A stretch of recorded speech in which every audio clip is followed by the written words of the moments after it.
दुर्गा सप्तशी 7वां अध्याय। चंड मुंड का वध।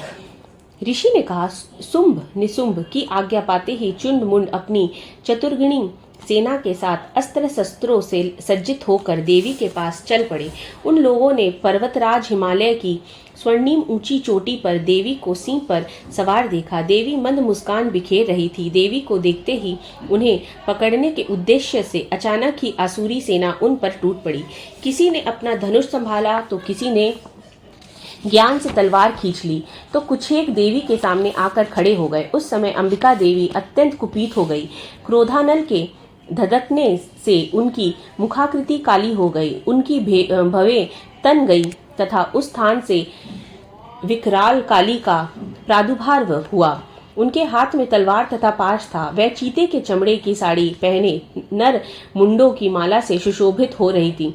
उनके हाथ की तलवार विशिष्ट प्रकार की थी। उनके शरीर का मांस सूख कर केवल अस्थिपंजर रह गया था। ऐसे वेश के कारण उनकी आकृति बड़ी डरावनी लग रही थी।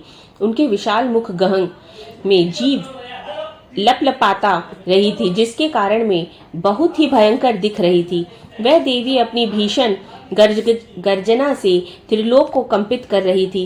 वह कालिका देवी मुख्य मुख्य असुरों का वध करती हुई बड़े वेग से दैत्यों की सेना पर टूट पड़ी और उन सभी को अपना भक्ष्य बनाने लगी।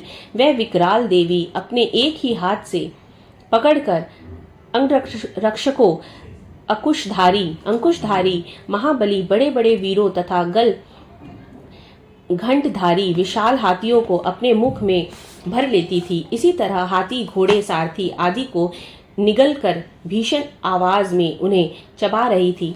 किन्हीं किन्हीं राक्षसों के केश खींच कर, किन्हीं का गला मरोड़ कर, किसी को पैरों तले रोंद कर एवं किसी को अपने वक्ष प्रहार से यमालय भेज देती थी। दानवों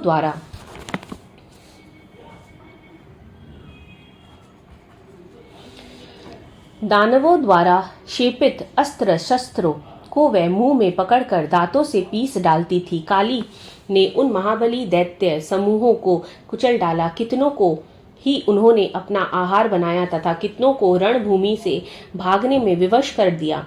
कोई तलवार की धार से चीर डाले गए तो कोई खड़वांग एक प्रकार की बड़ी तलवार से मार डाले गए और कितने ही उनके नुकीले दांतों में पिस गए। इस प्रकार क्षण मात्र में ही देवी ने उस विशाल सेना का अंत कर डाला। अपनी सेना का इस प्रकार नाश होते देखकर चंड वेग पूर्वक काली की ओर लपक पड़ा। उसने अपने बाण बरसाकर तथा हजारों बार प्रयुक्त अपने चक्रों को चलाकर देवी का ढक दिया। देवी के मुख विवर में प्रविष्ट वह अनेकों चक्र ऐसे लगे मानो अनेक सूर्यमंडल मेघों में से ढक गए हों। काली ने कुपित होकर भयंकर गर्जनों के साथ अट्टहास किया। उनके मुख के अंदर अदृश्य सी रहने वाली दंत पंक्ति चमक के कारण बहुत ही उज्जवल दिखाई पड़ रही थी। देवी ने अपनी लंबी तलवार से ह शब्द उच्चारित करते हुए चंड के बाल पकड़ लिए और अपनी तलवार से उसके मस्तक का सफाया कर दिया। चंड के मरते ही मुंड तेजी से देवी की ओर झपट पड़ा, परंतु देवी ने क्रुद्ध होकर अपनी तलवार से मुंड को भी मार गिराया। चुंड मुंड के गिरते ही बची कुची सेना भाग खड़ी हुई। तब देवी चंड मुंड के कटे सिर को हाथ में लेकर भगवती चंडिका के पास गई और विकट अट्टहास करके कहने लगी, है देवी, मैंने इस चंड मुंड नामक महापशु को तुम्हें भेंट किया है। अब आगे युद्ध में शुंभ निशुंभ का वध तुम स्वयं ही करना। तदनंतर ऋषि ने कहा, चंड मुंड के खंडित सिर को देखकर कल्याणकारिणी चंडी देवी काली से मधुर वचनों में बोली, है देवी, तुमने मुझे चंड और मुंड को अर्पित किया है। अब से विश्व में तुम्हारी ख्याति चामुंडा के नाम से होगी। इस प्रकार 7वां अध्याय समाप्त।